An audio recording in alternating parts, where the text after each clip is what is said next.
Welcome to my channel. আমি প্রণতি চলে এসেছি আর একটা নতুন ভিডিও নিয়ে। তো সকাল সকাল ভাবছি আমি বাসে কী করছি, কারণ আজকে আমার ডিউটি আছে। তো আমি বেরিয়ে পড়েছি বাসে করে বাঁকুড়া যাওয়ার জন্য, কারণ আমার ইভিনিং ডিউটি। তো প্রচুর রোদ ছিল, মুখের অবস্থা একদম খারাপ, কিন্তু বাইরের ওয়েদারটা বেশ ভালো লাগছিল, কারণ পুজো আসছে না, যে মন ওয়েদার থাকুক সেই রকমই ভালো লাগে।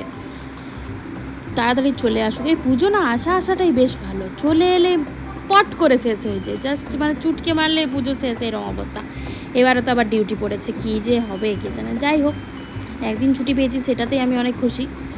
তো তারপরে হচ্ছে এই যে বাঁকুড়া প্রায় ঢুকেই গেছি, কারণ পুয়া বাগান ক্রস করলাম, যারা এই সাইডে থাকো সবাই জানো। তো বাঁকুড়া আস্তে আস্তে আমি প্রচুর কাশফুল দেখেছি। মায়ের আগমনে না প্রকৃতিও আগমন বার্তা দেয়। তো এই দেখো, তোমাদের সাথেও শেয়ার করলাম। কাশফুল দেখলেই মনে হয় যে বেশ পুজোটা চলেই এলো। তো যাই হোক, ওয়েদার তো ঠিকঠাকই ছিল, খালি রোদটা একটু বেশি পড়েছে। আমাদের তো গরম দিলে মনে হয়, রোদ দিলে মনে হয় গরম করছে, আর বৃষ্টি হলে বিরক্ত লাগে। যাই হোক, ওয়েদার নিয়ে আমি আর কিছু বলবো না, যেমন আছে বেশ ভালো আছে। তো পুজোর প্যান্ডেল চারিদিকে শুরু হয়ে গেছে, মানে দেখে এত আনন্দ হচ্ছে যে পুজোটা চলে এলো। যদিও আর কিছু দিনের অপেক্ষা, তারপরে মা আসছে। তো বাস থেকে নেমে টোটো ধরে নিয়েছিলাম, এই যে হসপিটাল ক্যাম্পাসে আমি ঢুকেই গেছি।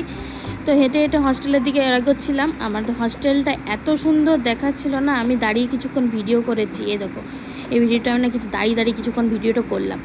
তো যাই হোক, এবার রুমে ঢুকের পালা। তারপরে রেডি হয়ে রুমে ড্রেস চেঞ্জ করে ফ্রেশ হয়ে চলে গেছিলাম ডিউটিতে কাজ বাজ সেরে আমি একটু ভিডিও করে নিলাম, ভাবলাম তোমাদের সাথে শেয়ার করি। কিন্তু যাই হোক, ডিউটি টাইমে আমি বেশ ভিডিও করি না, তোমাদের সাথে তেমন শেয়ার করি না।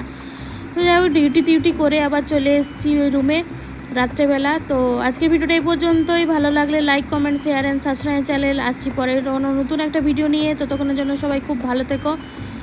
তো টাটা, বাই বাই বন্ধুরা।